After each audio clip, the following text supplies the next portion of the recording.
Archeodoxa a démontré que la disposition des étoiles de grande magnitude forme une matrice précise dont le langage porte un message pour tous.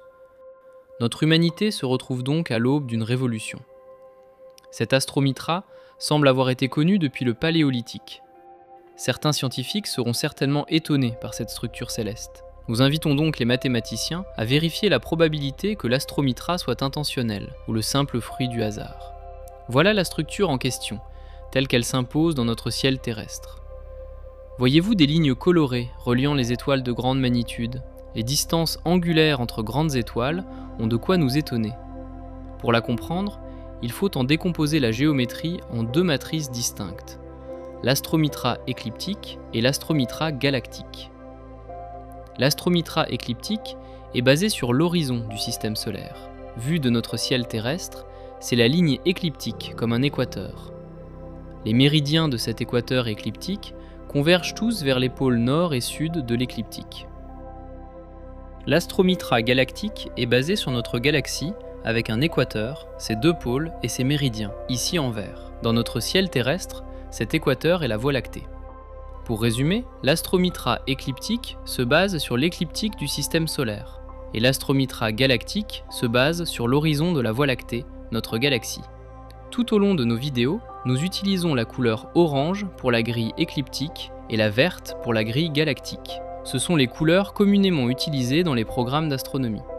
Il y a 5 étoiles importantes localisées sur les lignes des deux matrices: Spica, Régulus, Sirius, Bételgeuse et Eta Carina. Dans un premier temps, étudions l'astromitra écliptique en simplifiant le nombre de constellations. Pour cela, prenons une sphère céleste avec sa grille écliptique. Ensuite, cette sphère est générée en cylindre écliptique que nous déroulons selon ses deux pôles. Nous obtenons une carte rectangulaire cylindrique complète de la voûte étoilée. Remarquez les lignes verticales nommées EM1 à EM8. Ce sont des alignements de grandes étoiles qui sont en fait des lignes méridiennes écliptiques. Ils croisent tous l'horizon écliptique à 90 degrés. Ces alignements sont simplement incroyables, car ils ne peuvent être le fruit du hasard ou le résultat des forces gravitationnelles. Voyez apparaître les distances angulaires qui les séparent. Ces angles furent choisis intentionnellement pour qu'ils soient des fractions entières de 360 degrés, tels qu'ils apparaissent ici. Entre les étoiles Spica et Régulus, il y a une distance angulaire de 54 degrés. Or, 54 est l'angle le plus emblématique du nombre d'or. C'est les 3/5 de 90 degrés. Régulus et Spica sont les seules étoiles importantes sur la ligne écliptique. Et comme nous verrons, elles sont des composantes importantes pour faire un pont. Spica, Régulus, Sirius, Bételgeuse, Eta Carinae sont des points d'ancrage entre l'astromitra écliptique et l'astromitra galactique, puisqu'elles occupent doublement les vecteurs des deux matrices. De façon encore plus surprenante, les étoiles de grande magnitude ont des positions angulaires significatives dans les deux matrices. D'ailleurs, dans l'astromitra galactique, on retrouvera 2 fois les distances angulaires de 54 degrés. Un rappel, la ligne médiane horizontale est l'horizon écliptique du système solaire. Dans notre ciel terrestre, le Soleil, la Lune et les planètes se déplacent sur la ligne écliptique. À l'instar de la mappemonde de notre globe, les bordures supérieures et inférieures correspondent aux 2 pôles de l'écliptique. Ces lignes méridiennes, tracées par les étoiles de grande magnitude, aident à localiser l'écliptique et ses pôles dans notre ciel terrestre. Dans les mythes, la quête de ces pôles correspond à chercher la vie éternelle. Un rappel, la sphère en rotation est dite armillaire. Voyez notre symbole qui indique que nous sommes à l'extérieur de la voûte céleste. Remarquez que le lion marche vers la gauche, suivi de la Vierge. La carte est le ciel vu de la Terre. Voyez notre symbole Géo. Le lion marche vers la droite, suivi de la Vierge. Nous pouvons aussi visualiser ces sphères avec vue terrestre. Ce globe devient une coupole concave. L'effet miroir entre la représentation armillaire et terrestre était important pour établir un sanctuaire céleste dans notre monde terrestre.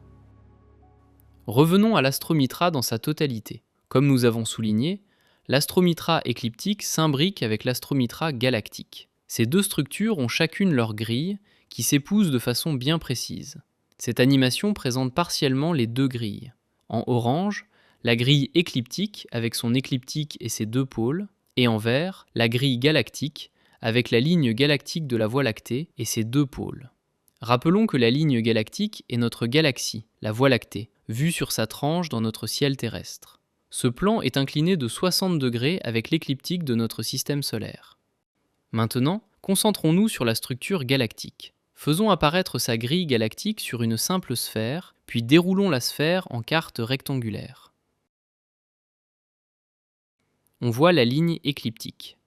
L'astromitra galactique ne peut faire de sens sans faire apparaître les deux mondes séparés par la Voie lactée. Les mythologies du monde entier ne pourraient faire de sens sans comprendre cette géographie céleste. Cette frontière est au cœur de la narration et du message de l'astromitra. La ligne verte est la ligne galactique. C'est l'horizon de notre galaxie qui est la Voie lactée de notre ciel. Cette frontière n'a qu'un seul passage pour l'aventurier. C'est la seule lacune dans toute la Voie lactée. Elle se trouve le long de la ligne bleue que nous appellerons Spica. La ligne Spica passe par le pôle galactique, traverse l'écliptique sur l'étoile Spica pour rejoindre Alpha du Centaure, la troisième étoile la plus brillante de tout le ciel, après Sirius et Canopus. C'est un méridien galactique. La ligne en rouge est aussi un méridien galactique. Nous l'avons appelé Anzu, comme l'oiseau mythique chez les Sumériens. Cet aigle avec un corps de lion est en fait le méridien galactique qui passe par l'étoile de l'aigle, Altaïr, transperce la constellation du Bouvier, rejoint le pôle nord galactique, traverse l'étoile Régulus dans le Lion, coupe la tête du serpent cornu, l'Hydre, rejoint l'étoile Sirius, la plus brillante des étoiles. Avant de refermer son méridien sur Altaïr, elle croise le pôle sud galactique, puis croise l'écliptique, juste à côté du méridien écliptique EM8, de la fameuse étoile Deneb et Fomalhaut. Cette ligne représente le bon leadership. Ce leader est à la fois dirigeant et serviteur. Il accepte d'être transpercé pour ses protégés. Bon berger comme le Bouvier, il peut abreuver comme le Verseau. C'est la mythologie du bon roi, du chef de tribu ou du parent dévoué. Il possède la vision juste et céleste de l'aigle. Comme le lion, Léo, il coupe la tête du mâle qui est le serpent cornu. Comme Sirius, la plus brillante des étoiles, il brille même dans le monde chaotique et ténébreux. Notre héros transpercé est marqué par la fameuse étoile Arcturus, l'étoile la plus brillante de tout l'hémisphère nord. Arcturus veut dire ours, tout comme le nom du roi Arthur ou celui de la déesse Artémis. Le mot arctique veut dire à la fois ours et nord. Avec Spica et Eta Carinae, Arcturus forme le méridien écliptique EM1, le plus important de tout l'astromitra. EM1 symbolise la lumière créatrice émanant du pôle écliptique pour engendrer les 7 astres errants sur l'écliptique, le Soleil, la Lune et les 5 planètes visibles à l'œil nu. Dans les mythes du monde entier, la relation entre la ligne Anzu et la ligne EM1 prend une place importante pour exprimer le centre divin, le pôle galactique et sa révélation. Voyons la mythologie du héros transpercé et sa relation avec la ligne Anzu. Mais juste avant, ne rappelons qu'aucune des distances angulaires n'est le fruit du hasard. Ce héros transpercé est Odin, Ani, Prométhéeus, Wakatanga, Icarius, etc. Il donne à la fois la lumière aux astres errants de l'écliptique, tout en devenant lui-même sacrifié. Les peuples du monde entier connaissaient la ligne Anzu sous la forme d'Anzu chez les Sumériens, Garuda en Inde, l'oiseau de tonnerre dans les Amériques, Horus chez les Égyptiens, le phénix, l'aigle qui transperce Prométhée chez les Grecs, Simorgue chez les Perses, l'oiseau vermillon ou le Fengwangen en Chine, les 2 corbeaux d'Odin chez les Vikings, etc., etc. La ligne Anzu représente la sagesse qui est donnée au roi à condition qu'il fasse don de sa personne. La ligne Anzu est la clé pour comprendre le fameux tétramorphe décrit dans le prophète Ézéchiel de la Bible et dans l'Apocalypse de l'apôtre Jean. Le tétramorphe illustre l'aigle, l'homme, le lion et le taureau. Mais le taureau ne semble pas être sur la ligne Anzu. En fait, la ligne Anzu atteint son éloignement maximum de l'écliptique juste sur le méridien EM7, qui relie les fameuses Pléiades du Taureau et le passage dans la Voie lactée, croisement de la ligne Spica et la ligne galactique. Pour apprécier les lignes Anzu et Spica, revenons à notre sphère armillaire. Jusqu'ici, Vous avez vu la sphère céleste tourner selon les pôles écliptiques, avec le plan du système solaire comme horizon. Transférons la rotation sur les pôles galactiques. Vous voyez la ligne galactique et sa voie lactée comme un équateur tourné autour des pôles galactiques. La demi-sphère verte est le monde terrestre, celui de l'ordre et de l'harmonie. Le monde en bleu est océanique, celui du chaos. Pour avoir une vue d'ensemble de l'astromitra galactique, doublons la sphère avec un demi-tour de rotation. Les lignes Anzu et Spica sont deux méridiens galactiques qui se rencontrent orthogonalement sur les pôles. Mais où se retrouveront donc ces pôles? La réponse est simple. Les pôles d'Anzu se retrouvent sur les deux intersections de Spica avec la ligne galactique en tiret vert. Et vice-versa pour le cercle Spica qui aura ses pôles sur la ligne Anzu à l'équateur galactique. Cette géométrie possède une grande symétrie puisqu'elle trace 8 segments, tous de distance angulaire de 90 degrés.